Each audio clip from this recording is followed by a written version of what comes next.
Welcome to the Real Voices podcast, where we explore the personal journeys of real estate professionals through their own unique challenges and successes.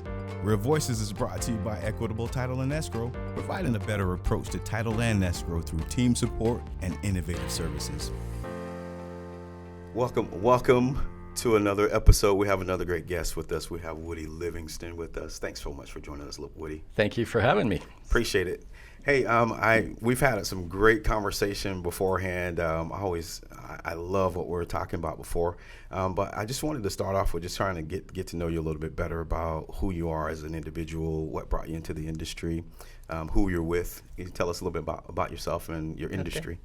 Okay, so I am a real estate agent with HomeSmart. I've been an agent for a little over a year now, I guess almost 2 years. Prior to that, I spent a number of years, actually more years than I want to admit, in the home inspection field. So I've been, directly tied to real estate, working with buyers primarily to make sure that they knew what they were buying, and working with a lot of buyers agents. Lived here in the Valley since 1990, married a girl from Tempe. She doesn't like the snow, so bye Colorado, and hello Tempe, hello Arizona. Raised our family here, just a great time. Try and be active in the community. It's a little bit different now that the kids are all grown, so I'm not forced to be active in high school stuff and all that kind of stuff, but it's been a great life. Right, awesome, thank you. So you said just a little over a year. Beforehand, you kind of had an opportunity to see the industry, not on the inside, but as an agent. I guess what has been the different perspective that you have now that you're a real estate agent compared to inspections? Well, it's kind of interesting because I without having a formal mentor, I've actually had probably a dozen or so great agents that I built a relationship with over the years, and many of them were actually encouraging me to become a real estate agent for years. And they would talk about being able to develop the relationships with the clients. When you're doing the inspection, you're there, you see them for maybe half an hour at the end of the inspection or whatever, and talk to them and all that. But obviously in the process of working with somebody and finding a home, and then maybe helping their family members find homes, it's a longer term relationship. And I think they kind of saw that I really thrived on that a lot. Maybe they saw that I talked a lot and thought it would be better for me to talk at somebody else's inspection instead of theirs. I don't know. But anyway, so they were really encouraging and have been. That's one thing that is just fascinating to me about being in the real estate business is generally speaking, I think the willingness of so many people to share their knowledge. And, I've got some knowledge and experience that people like to ask me about now, and, say, hey, can you translate this inspection report for me or whatever? Right. What is it we're supposed to do? And I'll look at it and try and do my best for them that way. I think those things are important that you kind of come to the industry with different tools. Coming into the industry out of high school, you struggle trying to figure out where you fit and who and where. So I don't know an industry that you come into out of high school that you don't struggle, including college. Exactly. So, I think there's something to having some other experiences before you come into the industry, just having some other background and people you can reach differently. For years, I actually owned the master franchise for the home inspection company that I owned for Arizona, and I would have really young people approach me about buying a franchise. And, there was money in it for me to sell them a franchise, but I don't know if it's just the dad factor that kicks in or whatever. But, I'd try and talk with them and say, in my own life, before I owned my own business, I worked for some really great companies and some not so great companies. Right. But, a certain cable company here in the Valley, I worked for them for many years and really learned a lot from them, and they paid me to learn a lot. Right. And that's just incredible, valuable experience. I firmly believe in advanced education, college, and all of that, to learn what you need to learn to know to thrive in life. But there's also just a lot of stuff that's fun to know. Right. And so, the people skills, the accountability, I know this is really funny. I shouldn't admit this in public, but one of the reasons that I really wanted to have my own business more than anything else is because my managers at that large cable company in the advertising sales were always, wanting projections. And I'm like, I don't know what people are going to buy.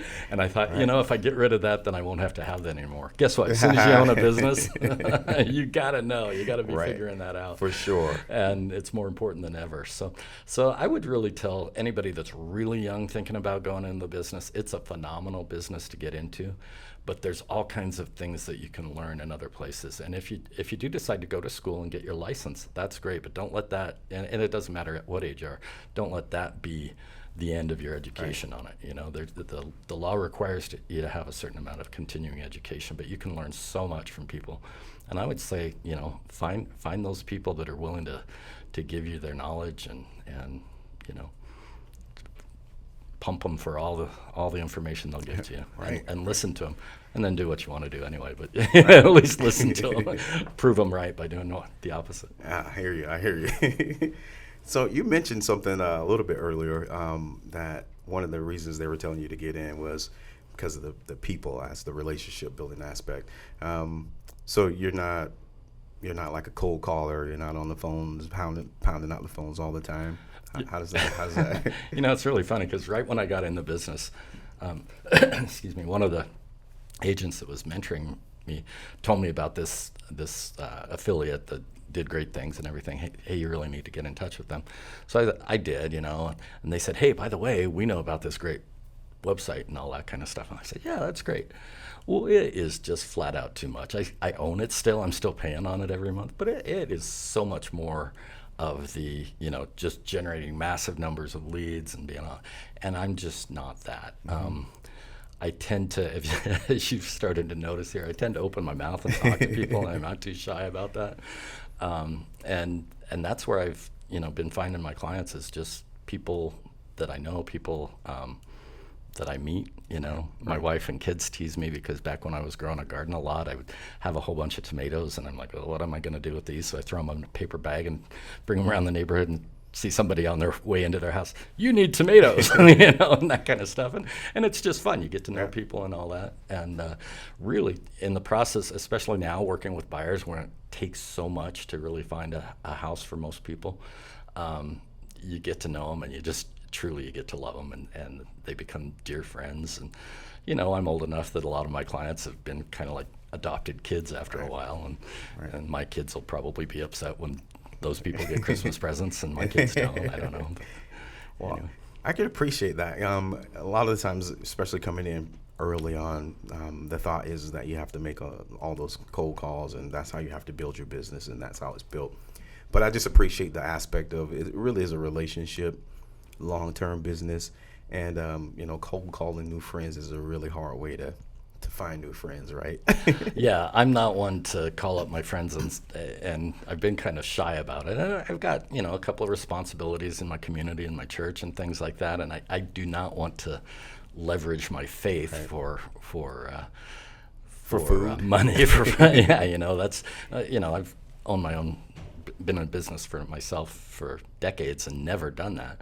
And I don't believe in being shy about your faith, but I also don't believe in, this church leader that we had years ago, I think it was Marvin J. Ashton, one time said that if anybody comes to you and gives as their primary reason you should do business with them the fact that they go to church with you, then you need to hold onto your wallet with both hands and run.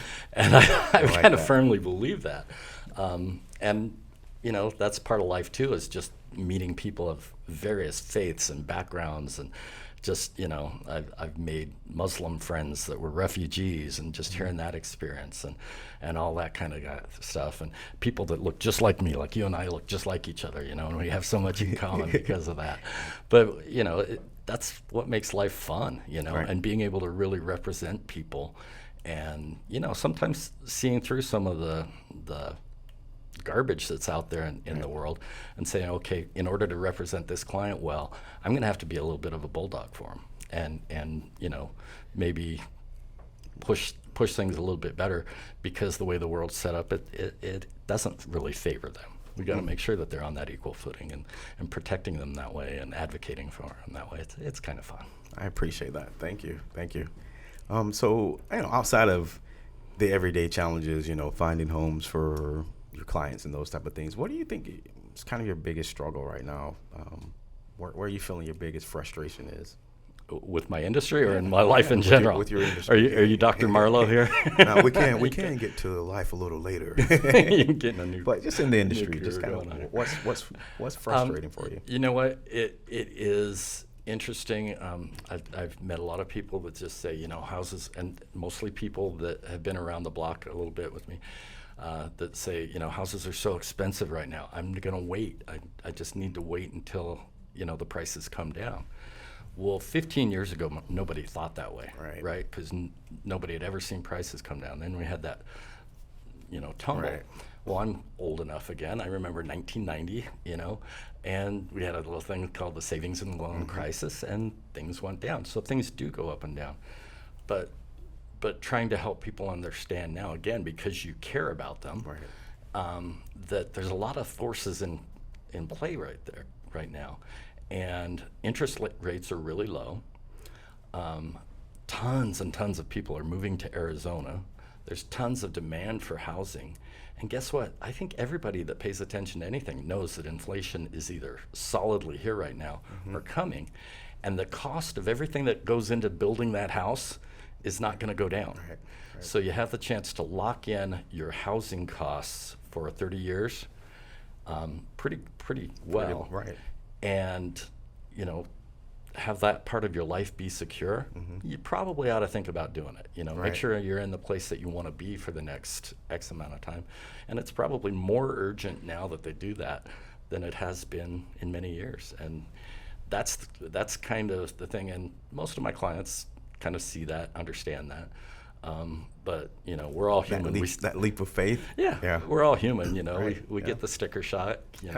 I moved into this neighborhood X number of years ago, and we paid $100,000 for our house, and now they say it's worth $500,000. You got to be crazy. That's crazy. I didn't do anything to this place, right? Yeah, exactly. Yeah, exactly. And that's true. Those people might not have earned anything by just owning that house for a few years, but they'd have. It has been, right? They have. Yeah, that's an interesting perspective. It's tough trying to help people understand that. I actually just read a quote. I don't remember where I saw it at or who said it, but it was something along the lines that you don't wait to buy real estate. You buy real estate and then wait. I said that. Oh, was no, that just you? Kidding. Awesome. I'll claim it. I thought that was grim. Like, that. And when I was doing mortgages, I kind of taught people along those lines. I'm like, if you're trying to make this as an investment, then we look at it that way. But if you're buying a home, then you don't really look at it that way. Is it a good place to raise your children? The family, the memories and things that you build there will far outweigh and outstrip the profit. And if you happen to get some along the way, then that's icing on the cake. But it's just, you need to be, how are you looking at that particular, is this an asset or investment? What is this for you? Yeah, so. And it's really fun to see people kind of go through that. In fact, I had a couple that I was working with as buyers earlier this year, and this guy's a financial guy. I mean, he's got he might have a master's degree in finance. He's definitely got a bachelor's in finance, and he thinks numbers, right? And they bought their first home and then built an additional dwelling unit there, so they had a little rental income and all that. And when I was working with him, it was to buy the next one, and then he wanted to do the same thing. And we were going around, and because of his work schedule and stuff, I had opportunity to look at several houses with his wife. And I got this feeling that she was looking for a home. She wasn't necessarily looking for the investment, And we get to be really good friends. He kind of opens up with me about his plans. He's got a great corporate job now, but he's got a little side gig going on that he wants to get going. And again, the dad mode kind of kicks in or whatever. And I said, here's what I might suggest to you. Make sure that she's comfortable and she's happy, and that partnership is solid, Right. And the other stuff will kind of come into play. But if you have it where she's not, it's really going to make this financial side hard. It's going to make your going towards your goals and aspirations hard. So, he was a wise man. He listened to my advice. You're right. Anyway, they really did that, and they looked and found a home that actually had an apartment already as part of it, which was great, and they were patient enough to do that. But now she's the one that she'll reach out to me and she goes, you know what, I think this place could have another dwelling unit put on it. You know, so because she's confident in her living situation, she, you know, they can go on together and move forward. And I think that that's really important, that families, whatever the family looks like, you know, individuals, households, whatever it looks like, that everybody that's in that game kind of needs to be on the same page, you know. Even the kids. Even the kids. Even the kids. Yeah. Sometimes we don't think about what, you know, even their perspective. Like, we don't really know what's going on with them, and just bringing them into, hey, we're thinking about moving. What are you thinking? What do you think? So. Yeah. I've been with those families when they finally get an offer accepted on the house, and they bring the kids over, and the kids are kind of like this, and then they see the pool, and it's like, yeah, you know, or whatever, you know, or they see the cute girl that lives next door, and it's like, yeah, okay, we can live here, you know, and it's like, okay, whatever it takes, you know. Right. Cool. Thank you.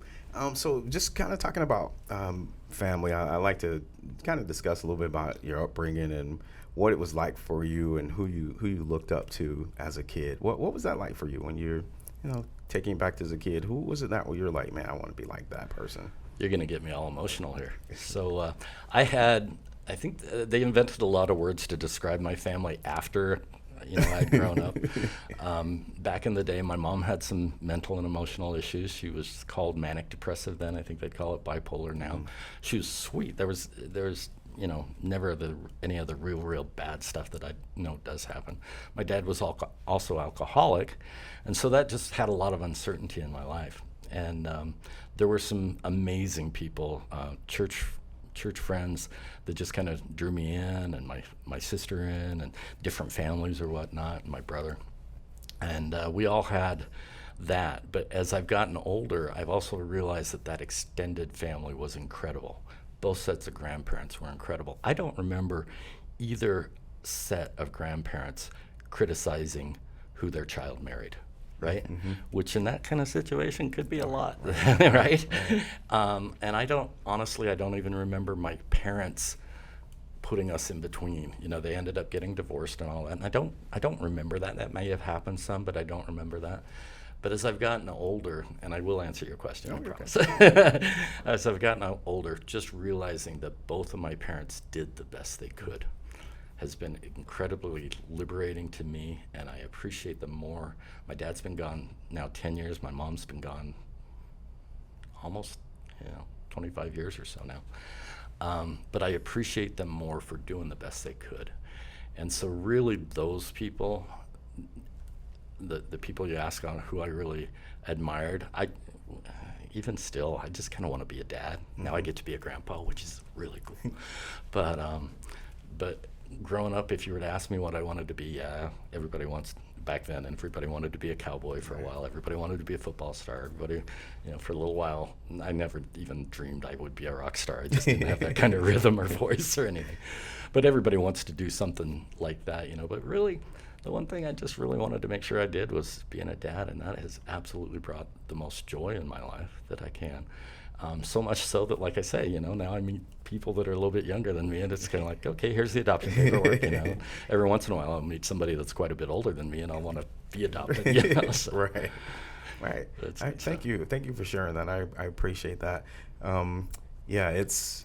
It's hard when you're a kid trying to figure out what your parents are doing. I think it's because we idolize them, right? We just assume they know everything, and they don't. They're young and they're growing up, trying to raise themselves with us, and so it takes a mature mind to kind of reach back and really realize that what's happened. So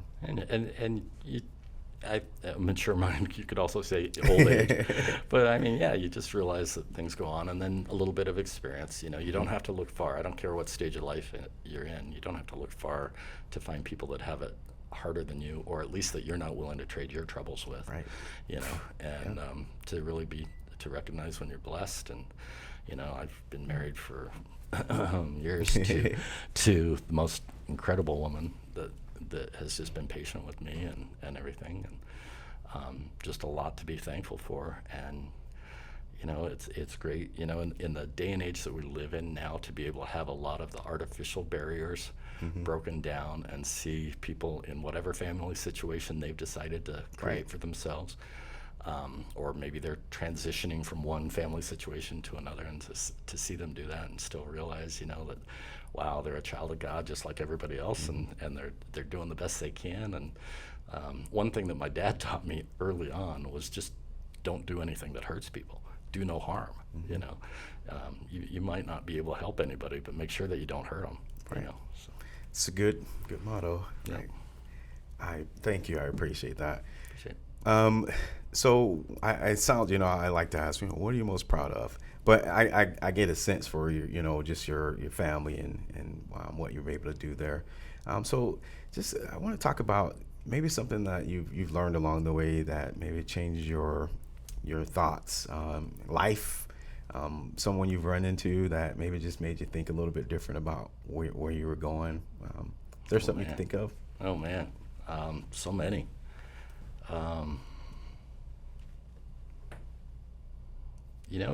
Just those quiet moments where you see, maybe you see somebody pass. My wife's mother. You're supposed to get emotional when you talk about your mother-in-law. Not this kind of emotion. That's a good thing. If your voice cracks. That's a good thing. Anyway, she passed away a week ago or so. Sorry about that. And but it was good. It was good that it happened because it was after 10 years of Alzheimer's. And frankly, my wife and I for years have prayed that the time would come when she was ready, because we didn't want to see her suffering like that. But then to reflect back and to count as real true blessings all those little things that were able to happen along the way, and then the years and years before of just delightful times, and the fact that she raised the woman that I'm married to, and all that kind of stuff has just been really amazing. My wife's father passed away very suddenly, and he was a guy that was just everything that I'm not. Got one job out of high school, worked for Garrett Air Industries in Tempe for his entire life, retired from them when they were Honeywell, and literally started out, sweeping the warehouse floor and ended up running the whole shipping department and all that kind of stuff. Just an amazing guy, because he just showed up every day, and very unassuming and all of that. But again, once you look at the totality of his life and the friendships that he made and the people that he served and what he did for his family in his way was incredible. I used to, I had to lie about him when I was starting a project around my house. It's like, yeah, I'm putting up ceiling fans, but don't come over, because he didn't believe in reading instructions, right? But he would be the guy that if he finds out I'm putting up ceiling fans, he's over, and he lived an hour away, So it was those things that you just really love about him.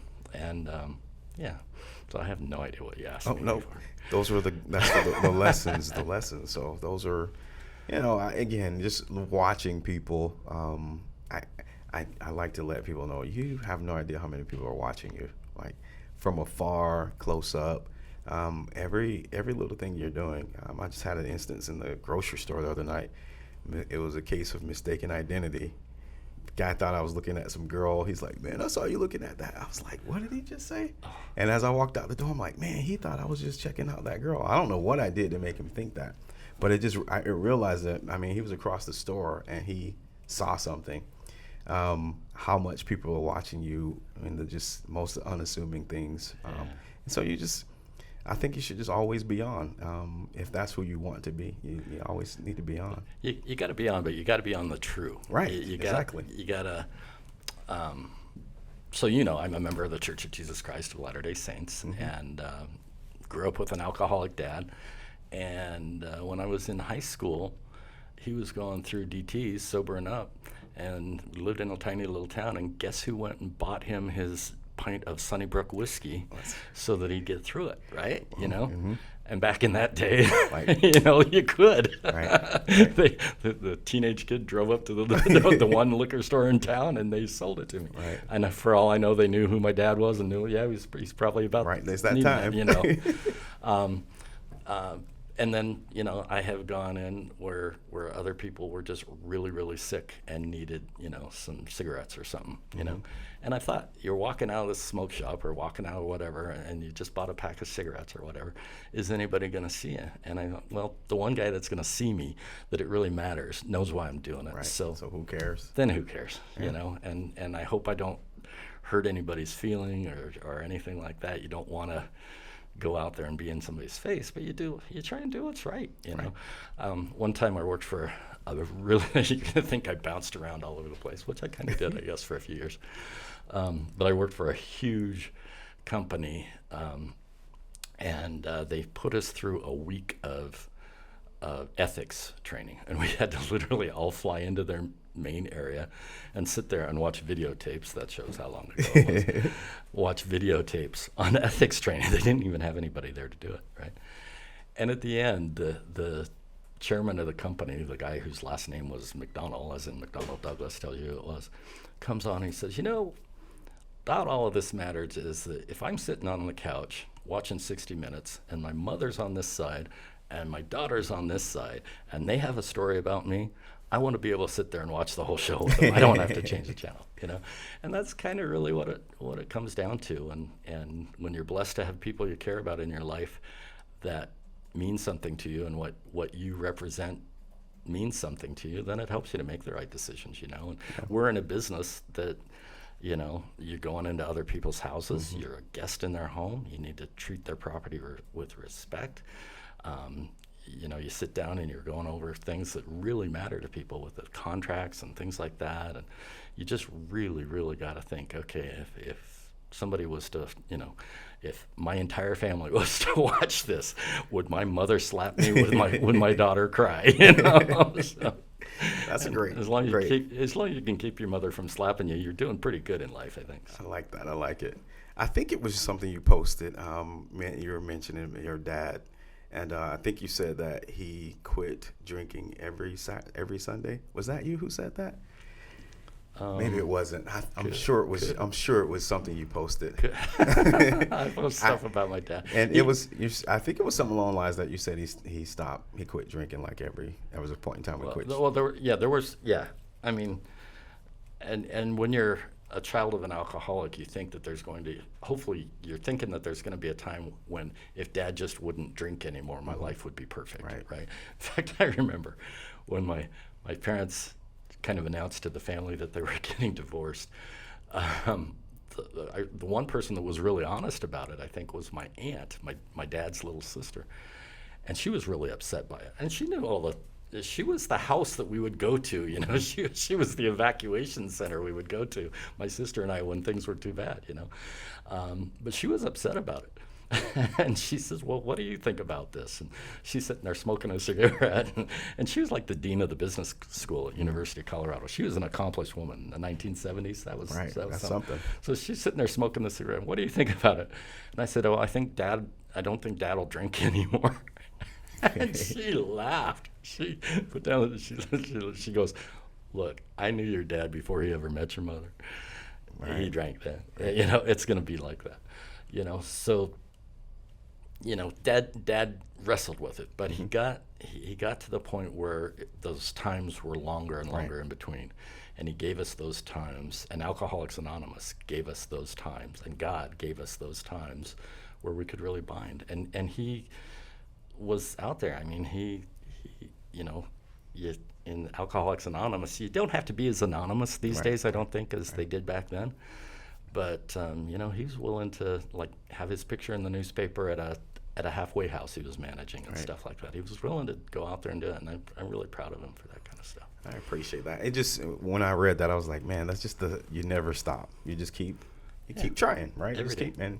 Keep it up. Every day. And everybody's right. You know, we got our demons. In my faith, we call it repentance. Most of the world just wants to call it change. Right. You know, and you gotta change. Right. You know, you gotta change. If Gotta you're grow. not changing, life is really kind of boring. Growth There you go. is important. Thank you. I appreciate you being willing to share that. Do you have a favorite book you like to read that you go back to, or you like, hey man, you got to read this book? Oh my goodness. You know what? I am a huge history buff. Okay. And anything by David McCullough, I just love. 1776. One of the books that he wrote that I think is really, really fascinating because it's a look into 20th century history, and you can just, as you read the book, you can see the change. He wrote a biography of Harry Truman, which nobody's ever heard of, right? But he won awards for it, which he wins all the time, I guess. But it's like that thick, you know. But you just read about, the backroom politics that happened and how Harry Truman was in it. Now, my father was in boot camp when they dropped the atomic bombs on Hiroshima and Nagasaki. So nobody could ever say anything bad about Harry Truman to my dad, right? Thank you. Right. Yeah.